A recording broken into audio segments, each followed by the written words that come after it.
Let's now quickly go over the basics of Git. And this video is by no means going to be a complete overview of Git. All I want to do here is to get you started as quick as possible with Git so that we can then push our project to GitHub. All right, now before we can do anything else with Git, in each repository we should have a gitignore file like this. So if VS Code didn't create it automatically for you, as it did for me in the last lecture, then please go ahead and create this file right now. So it starts with a dot and then gitignore. And inside of this file, we can put all the folders and also files which we want Git to ignore. Or in other words, folders and files that we do not want to get into our repository. And node modules is a perfect example of that because, well, we can always get this code back from npm, right? It is not part of our original source code, and so therefore we don't need it in our Git repository. And actually the same is true for our dist folder, right? So the dist folder essentially only contains code that was built from our source code. And so again, this is actually code that we do not need in our Git repository. So usually in the repository, we only want like the original source code and everything that is necessary in order to basically compile our final project later. So let's actually also exclude the dist folder here. Now, this is not mandatory, and some people want also to keep their dist folder in the Git repository, but personally, I think it's a good idea not to include it. And so you see that now it got grayed out here as well. And the same for the parcel cache folder. So that we also don't want. So .parcel cache. So that's gone now. And now here VS Code shows us that there are basically 28 files in our repository that are pending changes. So this here is enough for our gitignore. Now only if you're using the Mac, you can add one type of file here, which is the .ds store, which is some kind of weird file that macOS sometimes adds to our directories. But with this here, I think we're already at a good starting point. Okay, so let's now run a git command called git status. And so this shows us here that all of these files are untracked files. And we can also see that we are on branch master and that there are no commits yet. So all of these files here are untracked. And so now we need to track them, which in terms of Git means to add them to the so-called staging area. So you can also see here in VS Code that these files are now untracked. So that's what this U stands for.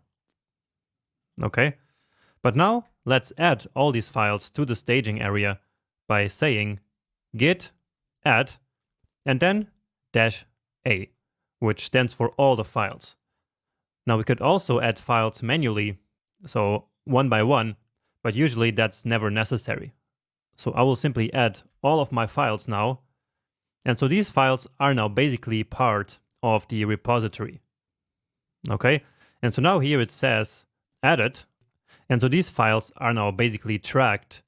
They are active. Okay, then let's say we do some change in one of them.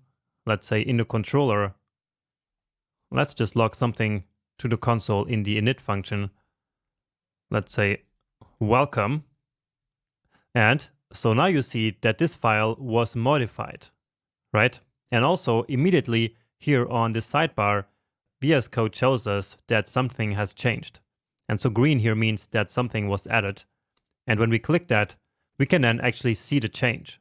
So the plus here means that something was added. And if we see get status now again, you will see that all of these files here are ready to be committed. So they are being tracked. And then there's this modified file.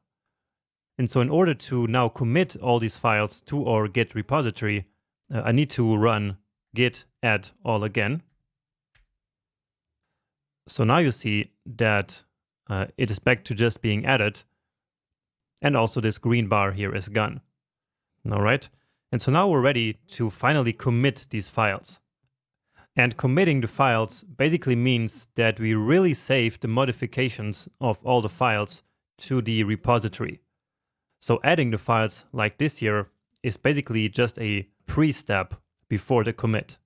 So a commit is going to be like a snapshot of your code at a certain point in time.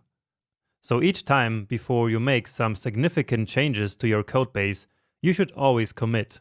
And so then, if necessary, you can go back to past commits and delete any modifications that you did that were maybe wrong. And we will see how to do that actually later in this lecture. But for now, let's commit what we already have here. So git commit, then -m, which stands for message. And then here we need to specify a string, which is the commit message. And so usually the first commit is always going to be called initial commit like this. Okay, and that's it. Now they're all committed, and you see that all the files now look normal here again. All right, and if we now take a look again at git status, then you will see that there's nothing to commit and the working tree is clean. All right, so in summary, whenever we initialize a new Git repository, usually I immediately add all the files. So I do git init, then after that, immediately I run this command, so git add all the files, and then immediately after that, I commit everything as the initial commit. All right. Now let's say that we do some modifications here in multiple files, but we actually introduce some kind of a bug. Not writing any real code, I will just put bug here now, and it turns red because I have a special VS Code extension for that. And let's say I also have now some error here in the model. Okay, and so this is just to simulate that we introduced some real bugs. So if you wanted to go back on all of these files to the previous commit, then you could simply write git reset, then --hard, and then here head all in uppercase like this. And now watch what happens to this file as this command is executed. So you see that it's gone. And the two files here that previously had the M for modified are also now back to normal, and the bug that we introduced here is also gone. All right, and so this is the easiest way to going back in time, basically to the previous commit. But now let's say that you actually had already committed. So let's say that here you now had an alert which says hacked, and it doesn't really matter what code it is. But let's say this is another bug that you introduced for some reason, but you didn't really notice that it was happening. So let's say here as well. All right. So you see now these two files are modified. And now you want to commit these changes. So you think you added a great new feature, but actually you just introduced a bug which allows users to get hacked. But anyway, you don't know that yet, let's say, and so you add all the files to the staging area, and then you do git commit with the message of new feature. Okay, and so now these modified here are gone, and our code is now committed. Now let's say you keep working on the code, but eventually you notice that you have these bugs here which allow users to get hacked. And so you want to basically now delete the last commit that you did, right? So you want to go back to the previous commit.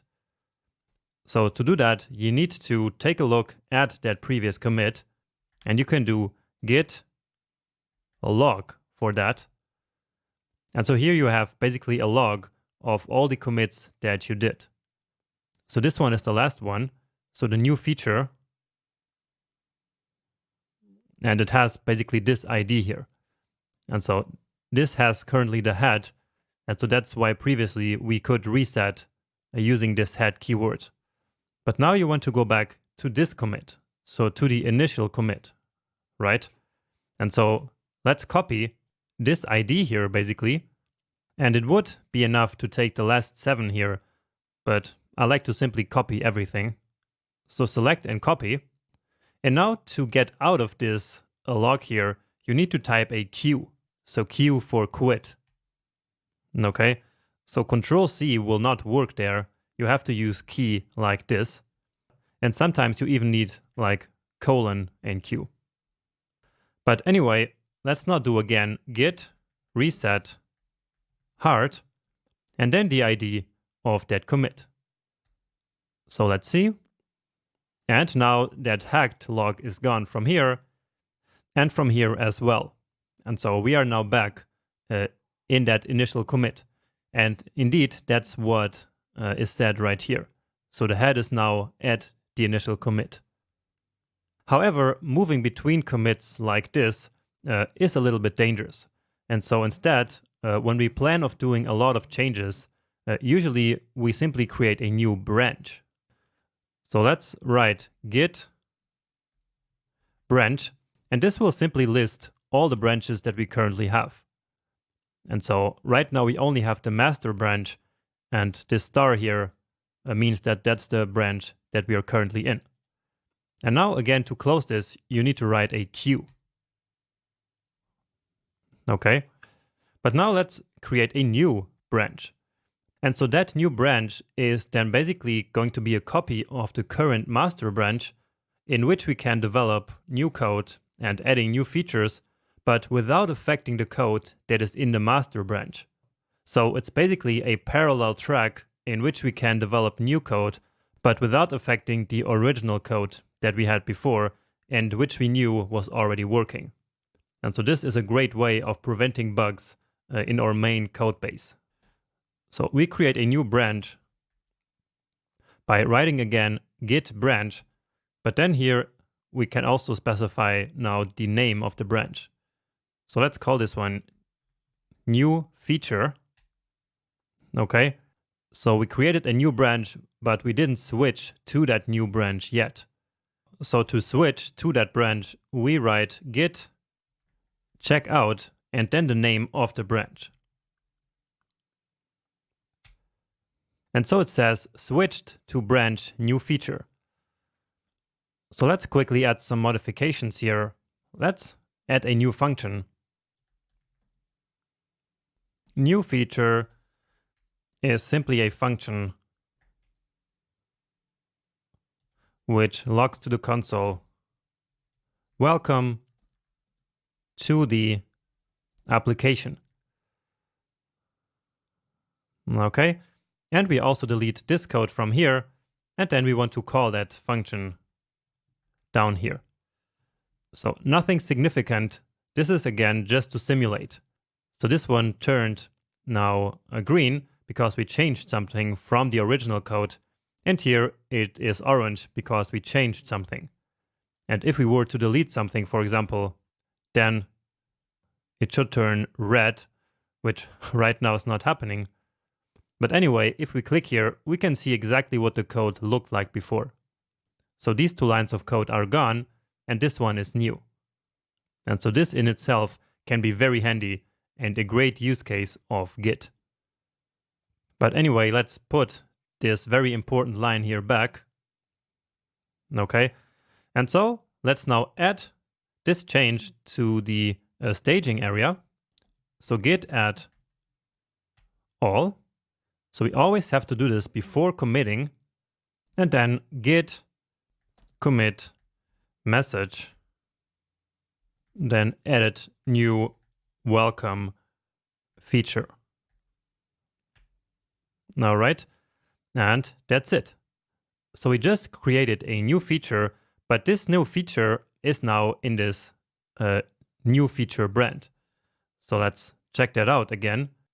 So git branch. And so now we have these two branches. So master and new feature, and this one is the current one. Then again Q to exit this. And now, once we are done with this new imaginary feature, let's switch back to the master branch so that we can then integrate these changes into our main code base. So, which again is in the master branch. So that is git, checkout, and master. And so now, as I execute this, you will see this code here going away, because that is the way the code looked like in the master branch. Okay? And so this proves that there are now really like two different tracks with different versions of the code. So in the master branch, we have this code, and in the other branch, we have that code that we just saw and that just disappeared. But now we can then merge these changes together. So when we are in the branch into which we want to add the new code, we can use git merge and then the name of the branch which contains the new code that we want to merge with the current branch. And so that is the new feature branch. And so now watch what happens here. Okay, so you see that this code here was just added. And down here is also this small summary. So you see there were 6 modifications, 5 additions, so 5 lines were added, and 1 line was deleted. And now, just to make sure that our working tree is still clean, so that we don't have to commit anything, let's again watch git status. And you see there's nothing to commit, the working tree is clean. And so the code that we have in this branch, so in the master branch, is now the same as in the new feature branch. Okay? So this is a great feature to basically build code, but without affecting our original code, which might break with the changes that we are introducing. And so usually we never work in the master branch and simply add features in a different new branch. And then once we're done, we merge these two branches together. And then if there is some error or something not working, we can always go back to what it was before. All right. And that's all I had to show you in this short introduction to Git. And if you want to learn even more, or maybe have all of these commands that I just showed you in one nice overview, there's actually a very handy cheat sheet for Git that was developed by GitHub, which I really like to use. So let's search for GitHub Git cheat sheet. Okay, and this one is probably it. This one looks a bit different than the one I mean. Yeah, this is the one that I have. And I actually, when I first found this, I even printed this out and put it on my desk, because there's a lot of stuff that we can do. So here is what I just showed you with the branches, right? And here is git status, git add, git init, and yeah, also git reset hard. And so you see there is a lot of stuff that we can do. And in the next video, we will then actually use these commands here. So git push and git pull, so that we can basically copy our local repository onto a repository that lives in the cloud on GitHub. And this will then allow us to basically keep a backup of our repository online, and it will also enable us to automatically deploy our site from this repository by setting up continuous integration on Netlify. And so let's learn how to do that, so how to push our code to GitHub right in the next lecture.